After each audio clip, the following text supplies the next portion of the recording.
যদি আজকে পথ হারা হয়ে যায়, আমরা যদি স্পর্শনে নিই, তাহলে এর ভবিষ্যতে আমাদের কাছ থেকে ঈমান কেড়ে নেবে। আমরা যে বাংলায় বাস করি, যে দরবারে আমরা আজকে এই সাহস তুলেছি, বাংলার বাপ হুশিয়ারের আল্লাহ রহমতুল্লাহ আলাইহি, তিনি যার পীর সাহেবের কাছে মুরিদ ছিলেন, তিনি হলেন মুজাদ্দিদুল জামান আমিরুশ শরিয়ত হযরত বাবাহুর পীর কেবলা রহমতুল্লাহ আলাইহি। ব্রিটিশ বিরুদ্ধে যখন ইংলিশে সারদাতি বাস করেছিল, সেদিন মনুমেন্টের তলায় কলকাতায় মুজাদ্দিদুল জামান ডাক দিয়ে বলেছিলেন, লক্ষ হাজার মুসলিমকে সঙ্গে নিয়ে বলেছিলেন, আমার ডান হাতে আল্লাহর নবীর হাদিস, আমার সামনে রয়েছে আল্লাহর কোরআন, আমার বাম হাতে রয়েছে ব্রিটিশ আইন। যদি আমার আল্লাহর কোরআনের বিরুদ্ধে চলে যায়, আমার নবীর হাদিসের বিরুদ্ধে চলে যায়, আমি বেতর আমার শরীরের এক বিন্দু রক্ত থাকবে, আমি তা কখনো মেনে নেব না। আমার সংগ্রাম করা আমাদের সংগ্রাম চলছে চলবে, আমাদের সংগ্রাম চলছে চলবে। বন্ধুরা আমার, সেই মুজাদ্দিদুল জামান আবু বকর সিদ্দিক রাহমাতুল্লাহ আলাইহি তিনি বলেছিলেন, শেষ পর্যন্ত লড়াই করে যদি আমরা জয়লাভ করতে না পারি, আমরা হিজরত করে চলে যাব। বন্ধুরা, আমরা আজকে হিজরত করে কোথাও যেতে পারবো না।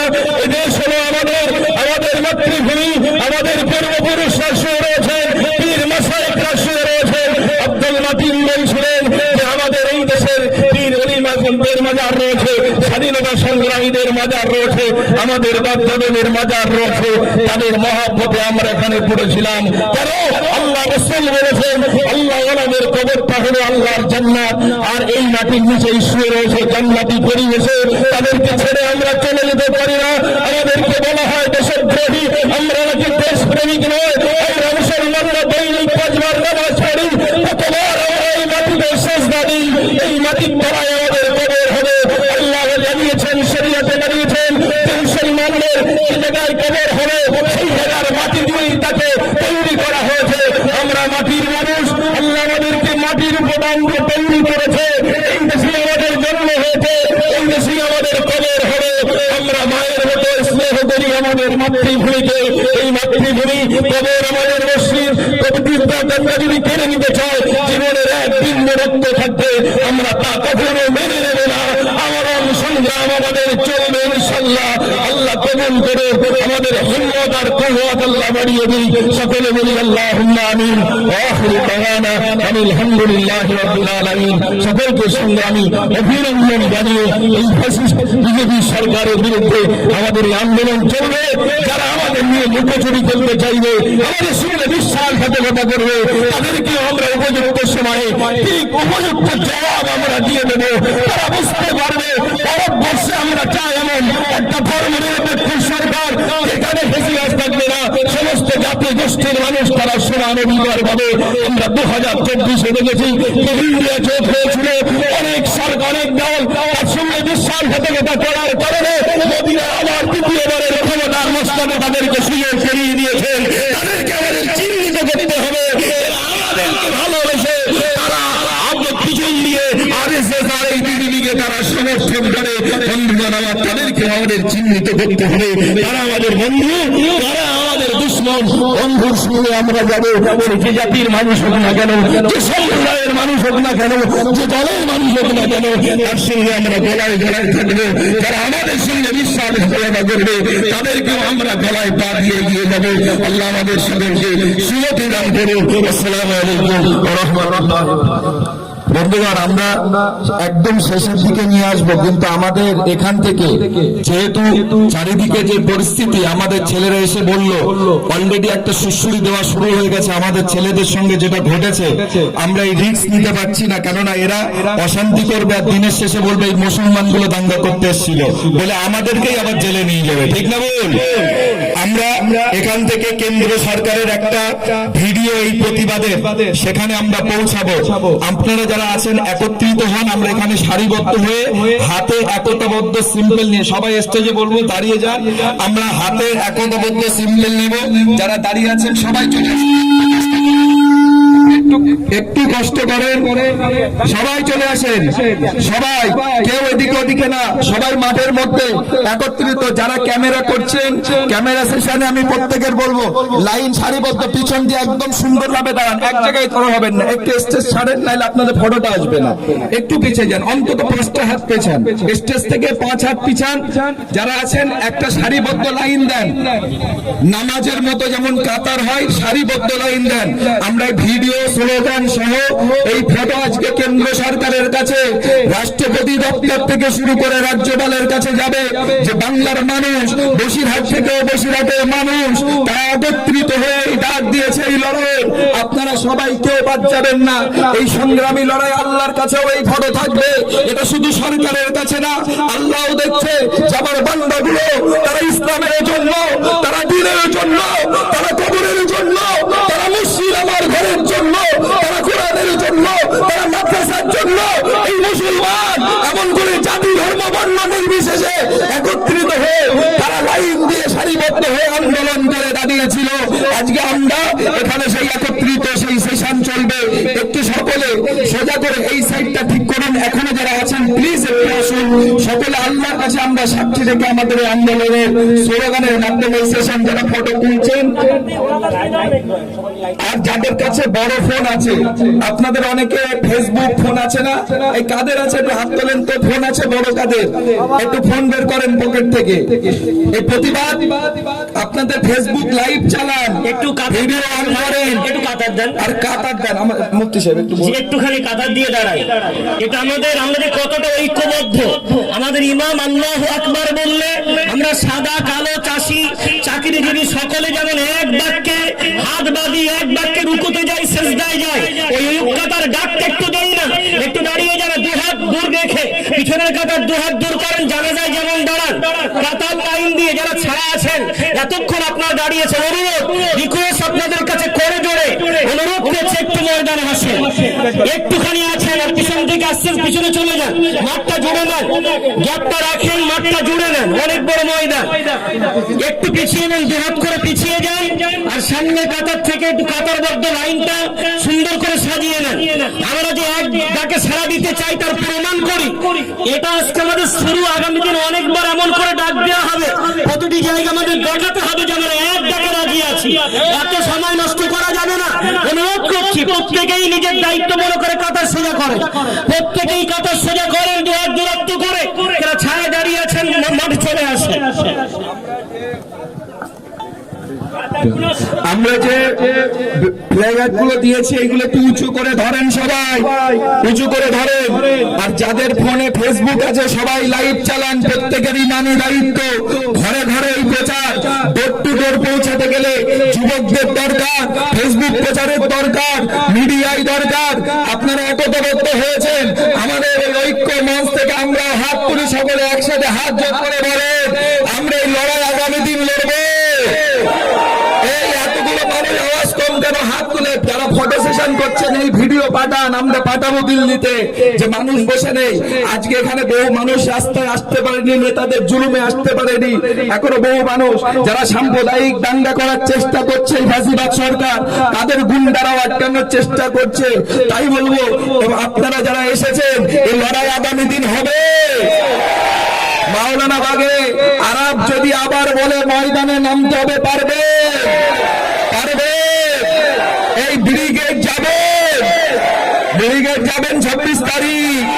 আমরা যদি ব্রিগেড না হয় দিল্লির রাজপথে যেতে রাজি আছি।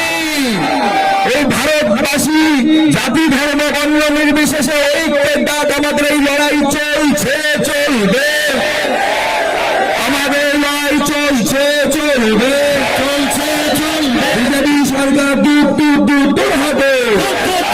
নরেন্দ্র মোদীর কালো হাত ভেঙে দাও, গুড়িয়ে দাও। নরেন্দ্র মোদীর কালো হাত ভেঙে দাও, গুড়িয়ে দাও। আমাদের সংগ্রাম, আমাদের সংগ্রাম, লড়াই লড়াই লড়াই চাই, লড়াই লড়াই লড়াই চাই। হিন্দু মুসলিম দিচ্ছে না, হিন্দু মুসলিম দিচ্ছে না, ভারতের জনগণ দিচ্ছে না, ভারতের জনগণ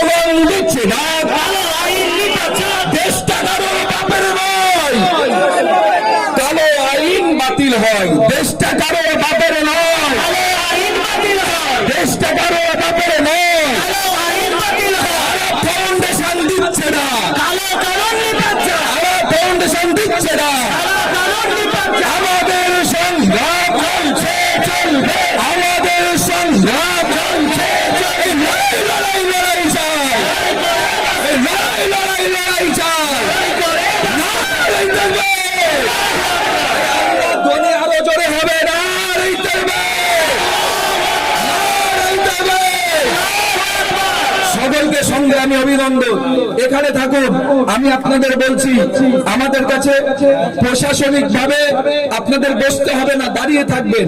প্রশাসনিক ভাবে আমাদের যে কর্মসূচি, আমাদের এই প্রোগ্রামের ভিতরে একটা বড় দাঙ্গা চক্রান্ত এই মুহূর্তে ঘটেছে এবং আমাদের কাছে খবর আসছে। আমরা আপনাদের কাছে জানতে চাই, আমরা কি শান্তিপূর্ণ আন্দোলন চান না অশান্তি চান? গণতান্ত্রিক পদ্ধতিতে লড়াই চান না চান না?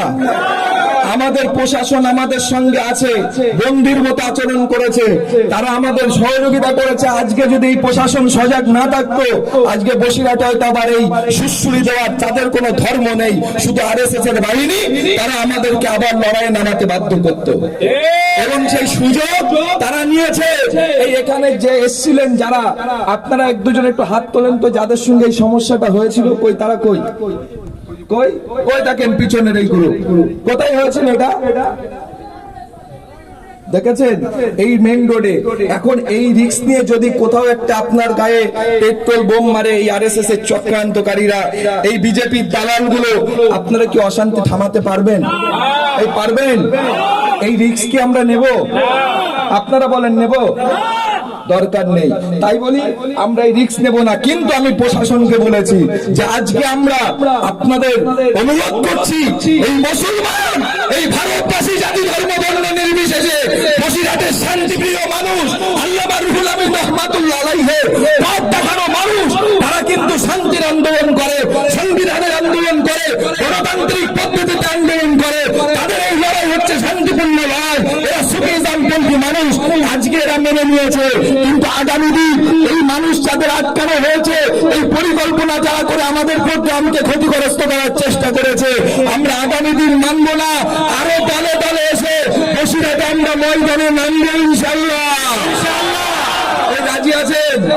আমি এসপি সাহেবকে বলেছি, আজকে আপনারা এই ষড়যন্ত্র রুখতে পারেননি, রাস্তায় আমাদের ছেলেদের উপরে অত্যাচার হতো, আর শেষে বলতেন আমরাই দোষী বলে আমাদেরকে জেলে ঢোকাতেন। আপনারা সোজা করুন লাইন, সেই মাইক্রোফোনটা বন্ধ করুন না, আপনারা লাইন সোজা করুন।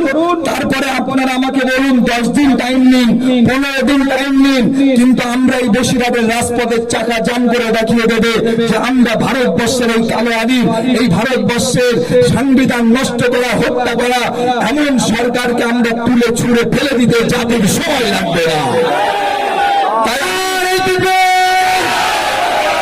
আমি প্রশাসনকে অনুরোধ করেছি, আপনারা আজকে ঠিক করুন। আমরা কিন্তু আজকের এখান থেকে ফিরে গেলে ভাববেন না যে আবার আসবো না, আরো 2 গুণ মানুষ, 3 গুণ মানুষ এখানে আসবে। কিন্তু আমাদের এই প্রতিবাদের র্যালি আমরা আবার করব, আমরা ছাড়বো না। আজকে বেরোতে দেবেন না, কালকে চৌকি দেন আপনি মোড়ে মোড়ে, আমরা আবার যাবো 1 সপ্তাহ পরে। এই রাজি আছেন? রাজি আছেন? আমি সোশ্যাল মিডিয়ায় প্রত্যেকে আমার পেজও ফলো রাখবেন, খোদাই বাবি আরাফের পেজ ফলো রাখবেন, সাংগঠনিক ভাবে ফলো রাখবেন। আমরা ঘোষণা দেব 26 তারিখ ব্রিগেড, তারপরে ঘোষণা, যে কারণে আজকের এই ফ্যাসিবাদ সরকারের আরএসএস এর চক্রান্তকারীগুলো আমাদের সঙ্গে যে ঘটনা ঘটিয়েছে, আমি তাদেরকে বলবো যে আপনারা শক্তভাবে শুনুন, আমাদের গলা থেকে আওয়াজটা জেনে নিন যে আমরা কিন্তু বসে নেই চুড়ি পরে, আমরা শাড়ি পরে বসে নেই। আজকে আপনি 4টে লোক ঢুকিয়ে আমাদের এই প্রোগ্রামে অশান্তি করার সৃষ্টি করছেন। আমরা আপনাদের কড়া হাতে, আমাদের যুবকেরা কিন্তু এরা শান্তিপূর্ণ গণতান্ত্রিক আন্দোলন বোঝে। আমাদের ঘরের ছেলেরা মাথা গরম না, কিন্তু এরা জানে হর কারবালা কি বাদ ইসলাম জিন্দা হতা হ্যায়।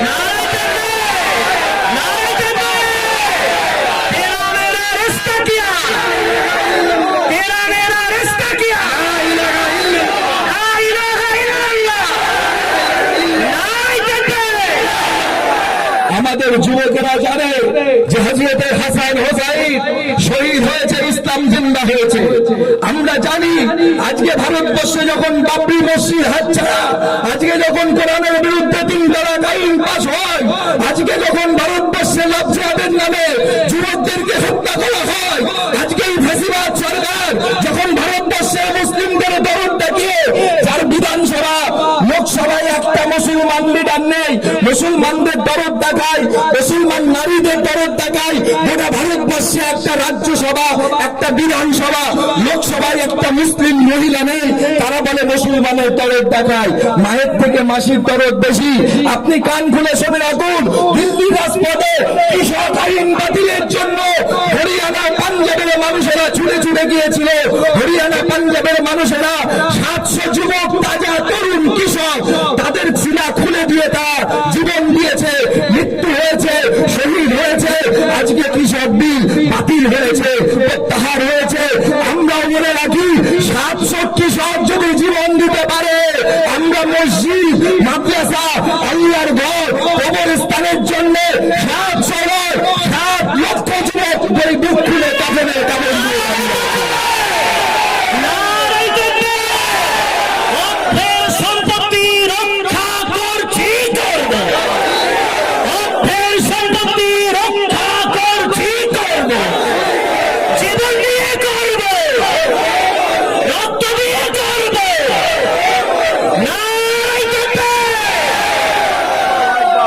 তাই বলি, হযরত আবু হুরায়রা রাদিয়াল্লাহু তাআলা বলছে যে এই লড়াই ভারতবর্ষে হবে।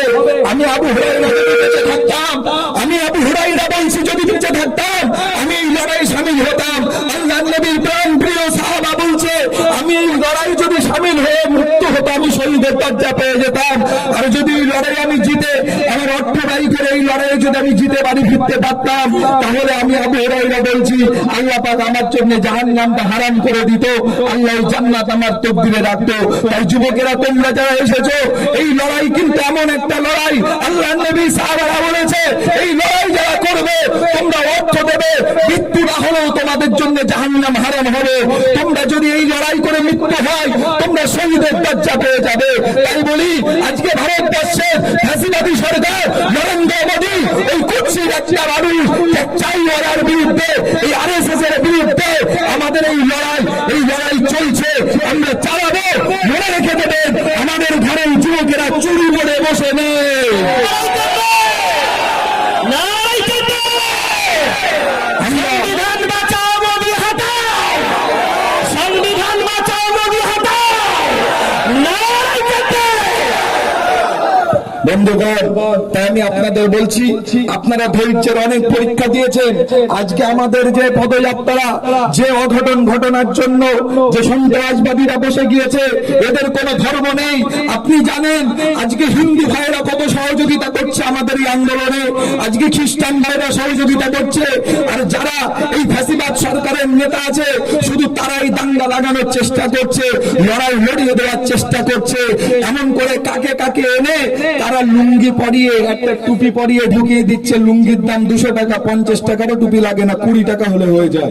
এই টুপি আর লুঙ্গি পরে আপনার সঙ্গে মিশিয়ে দিয়ে আমাদের ভিতরে দাঙ্গা করে দিচ্ছে। আমাদের রাজ্য প্রশাসন অনেক সজাগ, আমাদের রাজ্য প্রশাসন তারা ভীষণভাবে নজর যদি না রাখতো, আমি মাননীয় এসপি সাহেব, আমাদের নর্থ 24 পরগনার ডিআইজি ভাস্কর বাবু, তিনি আমাকে ফোন করেছেন। আমি বলবো এই প্রশাসনকে আমি স্যালুট জানাই। কেন আজকে আমাদের একটা বড় বিপদ থেকে তারা আমাদেরকে ইঙ্গিত দিয়েছে এবং আল্লাহ আমাদেরকে হেফাজত করেছে। তাদের মদদে আল্লামা হুজুরের রুহানি দোয়ায় আমাদেরকে আল্লাহ হেফাজত করেছে। আজকে এমন ঘটনা ঘটাতো যে ঘটনায় হয়তো আমার এখানে যুবক ছেলেদের ভিতরে 50টা আমাকেও টার্গেট করে বলতো আমি জিহাদি সন্ত্রাসবাদী সন্ত্রাস ছড়াতে আপনাদের নিয়ে রাস্তায় উঠেছি, এই বলে আমাদেরকে তারা হয়তো আজকে জেলে ভরার পরিকল্পনা নিত। এই সন্ত্রাসবাদীদের বিরুদ্ধে আমাদের লড়াই, তাদের কালো হাত আমরা ভেঙে দেবো, গুড়িয়ে দেবো। তাই আমরা এখানে এত হয়েছি, আমরা শেষ করব। আমাদের মধ্যে 2-3 জনের 2-3টে কথা আমরা শুনবো, এখানে দাঁড়িয়ে আর বসার দরকার নেই। তারপরে আর দোয়াও মখুল ইবাদত।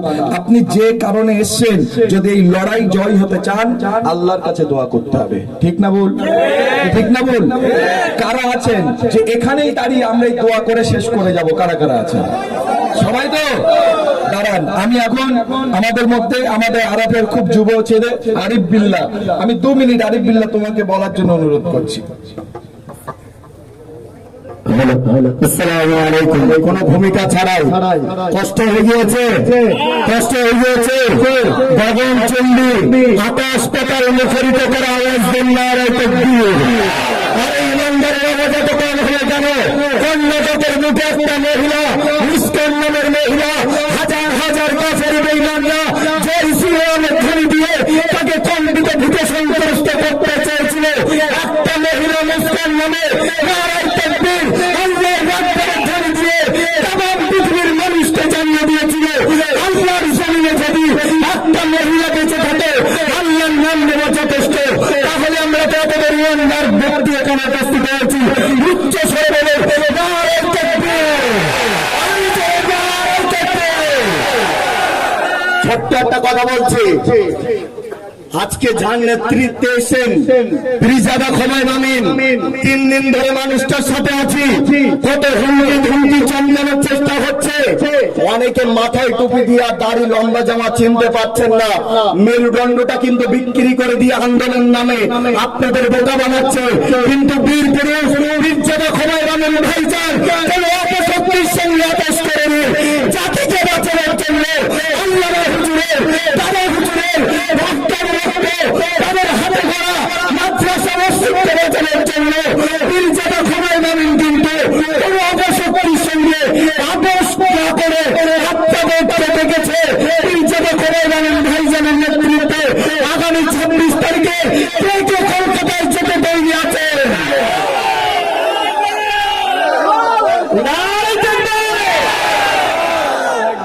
আপনাদের সামনে বীর সন্তান দাঁড়িয়ে আছে। বসিরহাটের অনেক মানুষ ভাবছিল খোমাইন আমিন সাহেব তিনি প্ররোচনা দিয়ে দাঙ্গা বাঁধাবে, খোমাইন আমিন সাহেব তিনি পেছনে পেয়েছেন হাজার হাজার মানুষকে নিয়ে। দাঁড়িয়ে নয়, আমরা শান্তি চাই, সংবিধানকে রক্ষা করতে চাই, ঠিক না বলে? জীবন সর্বশেষ কথা বলবো, খোমাইন আমিন ভাইজান বলে দিয়েছেন মাথায় কাপড়ের কাপড়ে বেঁধে সালাউদ্দিন আইয়ুবের মতো রাস্তায় নামতে কে কে তৈরি আছেন হাত তুলে দেখান। আল্লাহর কাছে হাত তুলে বলেন, আল্লাহ আমরা তো প্রিয় হাবিবের সঙ্গে বদরের প্রান্তরে যেতে পারিনি, উহুদের যুদ্ধে যেতে পারিনি, কিন্তু যোগ্য নেতার নেতৃত্বে আল্লাহ আমরা মসজিদকে বাঁচানোর জন্য, কবরস্থানকে বাঁচানোর জন্য আল্লাহ আমরা নারায়ের ময়দানে গিয়েছিলাম। হাত তুলে দেখিয়ে দিন। নারায়ে তাকবীর। ফাউন্ডেশন জার্মানি জিন্দাবাদ। নারায়ে তাকবীর। সেই জন্য বলবো আকাবিরে দিনদের ইতিহাসটা পড়বেন, তারা লড়াই সংগ্রাম করেছিল বলে স্বাধীন ভারতে এখনো পর্যন্ত বেঁচে আছি। অর্থাৎ আমরা যে হিসেবে বেঁচে আছি কিসের মতো বলেন তো? বিড়ালের মতো। ইধার কি সোশ্যাল কি জিন্দগি সে শের কি একদিন কি জিন্দগি বেকার। বিড়ালের মতো হাজার বছর বেঁচে থাকার কোনো দরকার নেই, সিংহের মতো বাঁচুন। মাইকের আওয়াজ শুনছেন, বলছেন মুসলমানদেরকে চাঙ্গিলা করে রাস্তায় ফেলবে, মুসলমানরা পাকিস্তানি, মুসলমানরা বাংলাদেশি, তাদেরকে বলছি আমরা কিন্তু এই দেশে ভাড়াটিয়া হিসেবে নেই, এই দেশে কিন্তু আমরা কারো খেয়াল বেছে নেই, এই দেশের মাটিতে জন্মগ্রহণ করেছি। এটা বলে দিতে চাই দিল্লি পর্যন্ত আইবি ডিপার্টমেন্টের যেসব সমস্ত অফিসাররা আছেন দিল্লি পর্যন্ত কথাটা পৌঁছে দিন। এই দেশের মাটিতে জন্মগ্রহণ করেছি। ওরা ফাউন্ডেশনের নেতৃত্বে যদি খোমাইন আমিন ভাইজানের নেতৃত্বে ন্যায়ের ময়দানে গিয়ে যদি জীবন দিতে হয় এই দেশের মাটিতে আমাদের ক্ষতিগ্রস্ত করা হবে, ঠিক না বলেন?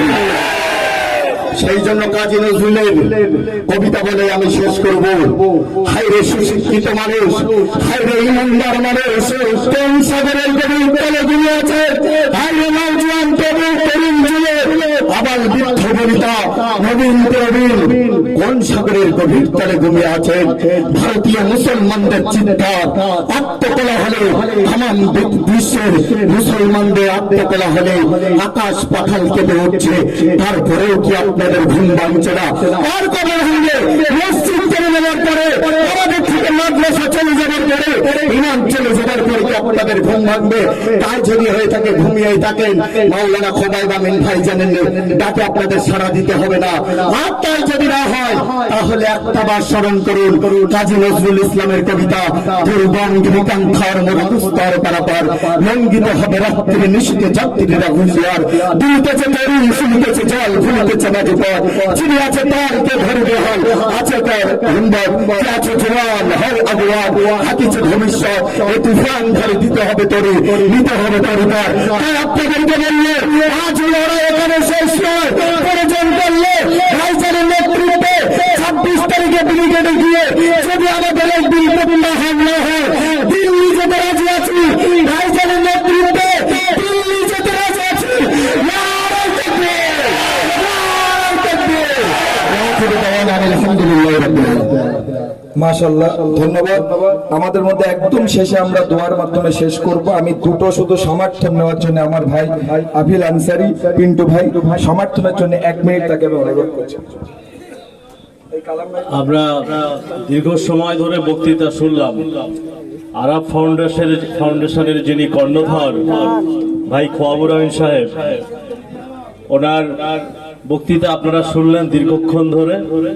সংবিধান বাঁচাও, কবরস্থান বাঁচাও, এবং সারা ভারতবর্ষের যে পরিস্থিতি, সেই পরিস্থিতিটাকে আটকাতে গেলে সংবিধানের মাধ্যম দিয়ে আমাদেরকে আটকাতে হবে। লম্বা চওড়া বক্তব্য নয়, একদম শেষের দিকেই আপনারা সুস্থভাবে শান্তিপূর্ণভাবে মিছিলে অংশগ্রহণ করুন, এবং যে প্রক্রিয়াগুলো আমাদের লিডারশিপ অর্থাৎ আরাব ফাউন্ডেশনের মাধ্যম দিয়ে নেওয়া হচ্ছে সেই কার্যক্রমগুলো আপনারা পালন করুন। অর্থাৎ কোন রকম উত্তেজনাপূর্ণ প্ররোচনামূলক পা দেবেন না, এটা খুবই ক্ষতিকর। আমরা একটা সিদ্ধান্ত নিয়েছি, যেহেতু আমাদের পদযাত্রার কথা ছিল, তো আমরা রোডে এই অশান্তির ভিতরে আমরা রানিং রাস্তায় করব না। আমরা এখান থেকে জমাত হয়ে আমরা এখান থেকে মেন রোড, আমরা সেখানে কি আমাদের প্রতিবাদের দুটো ভাষা আমরা রাস্তায় দাঁড়িয়ে এই রাজপথে দাঁড়িয়ে ভিডিও করে বলে আমরা তারপরে বিদায় নেব। রাজি আছেন? রাজি আছেন? এখানে আমরা লাইন দেব, একদম যেরকম র্যালি হয়, র্যালি আমরা রোডে যাবে, সেখান থেকে আমরা প্রতিবাদের ভাষায় আমরা বলে সেখান থেকে আমরা র্যালি শেষ করবো ইনশাআল্লাহ। আরেকটি অনুরোধ, রিকোয়েস্ট দরবার থেকে, আমাদের আরব সংগঠনের পক্ষ থেকে। আমরা বুঝতে পারছি আমাদের এই সংগঠনের বা আমাদের সামনে টার্গেট এটা দীর্ঘমেয়াদী। তো বিশেষ করে 26-এর জন্য প্রত্যেক এলাকায় আপন আপন সংগঠনরা প্রস্তুতি নিচ্ছেন। তবে আমরা এটা বুঝতে পারছি এই মুহূর্তে কিন্তু ছোট ছোট যারা আমরা সংগঠন, আমরা কিছু করতে পারবো না যতক্ষণ এক হয়ে একটা ছায়াতলে না আসবো। এ দরবার শুধু আমাদের যারা এসছি তাদের নয়, আমাদের বাড়িতে এখনো লক্ষাধিক মানুষ বসে আছে, তাদের দরবার। সেই তাদেরকে আমরা এনে আমরা 26 তারিখে এক হয়ে এখান থেকে যেতে পারি, সেটা আমাদের সুবিধাজনক। কারণ আমাদের সামনে যদি নেতৃত্ব দেওয়ার মতো ব্যক্তি থাকে, রাস্তার কোনো হ্যারাস কোনো সমস্যার করলে আমরা তার পাশে থাকলে আমাদের হাতটা মজবুত হবে, আমরা রাস্তায় যেতে অনেক সুবিধা পাবো। এর জন্য আপনাদের কাছে করজোড়ে অনুরোধ, আপন আপন গ্রাম থেকে গাড়ি করা হচ্ছে, তারপরে কিছু মানুষ এমন থাকবেন অভাবী, তাদের গাড়ি করার লোক হবে না, তাদের যাওয়ার কেউ পাশে থাকবে না, হয়তো আরব সংগঠন তাদেরকে গাড়ি করার ব্যবস্থা করবে, তার জন্য বিরাট একটা পয়সার ব্যাপার। আজকে যা এসেছে এই দরবারে, আমি শুধুমাত্র ফি সাবিলিল্লাহ এটা ভাববেন না যেখানে কোনো কালেকশন করে পকেট পূজা হবে। ওই 26 তারিখের আন্দোলনের জন্য ন্যূনতম 100 টাকা, এবং যার যেমন হিম্মত একটু ছোট্ট বন্ধের পকেটে হাত দিয়ে সহযোগিতার হাত বাড়িয়ে দেবে। রাজি আছেন? কার হাত তুলে দেখান। নারায়ে তাকবীর, নারায়ে তাকবীর। আমার সংগঠনের সাথীরা ভাইয়েরা যাচ্ছেন, আপনারা আপনাদের পকেটে হাত দিয়ে তাদের হাতে দিয়ে দেন। আগামী 26 তারিখের প্রস্তুতি, এবং এছাড়া আরো অনেক জায়গায় আন্দোলন আছে। বিশেষ করে আগামী শুক্রবার আমাদের কাঠিয়াট ফুটবল ময়দানে জুমার নামাজের পর 3টেই কাঠিয়াট ইমাম মুয়াজ্জিনের পক্ষ থেকে ডাক দেওয়া হয়েছে। আপনাদের সকলকে আহ্বান জানাচ্ছি। আমাদের এসেছেন বিভিন্ন জায়গায় সাংগঠনিক বিভিন্ন সমাবেশ হচ্ছে, সকলে এই মুহূর্তে সবকিছু ভুলে গিয়ে ওই জায়গায় সাড়া দেন। আল্লাহ তৌফিক দেন। যে কথা বলছিলাম, আপনারা দাঁড়ান, যাচ্ছে ওখানে যাবে, শুনেছেন, আপনারা দাঁড়িয়ে যান, ভলেন্টিয়ার ওখানে যাবে। আরাফ ফাউন্ডেশনের যিনি কর্ণধার, আমার ভাই, আমার বন্ধুগণ, আমাদের খবর আমির সাহেব যিনি নেতৃত্ব দিচ্ছেন, যুবর একটা আইকন উনি, ওনার নেতৃত্বে যেভাবে প্রোগ্রামগুলো চলছে আপনারা সেই সমস্ত প্রোগ্রামগুলো অ্যাটেন্ড করুন। এবং আমাদের বক্তব্য হচ্ছে একটাই, যে আমরা আমাদের সংবিধান বাঁচাবার স্বার্থে আমরা লড়াই করব। যাই হোক, আপনারা ভালো থাকবেন, সুস্থ থাকবেন, আর সম্প্রীতি বজায় রাখুন, দেশের আইন শৃঙ্খলা বজায় রেখে আন্দোলন করুন। সকলকে আমার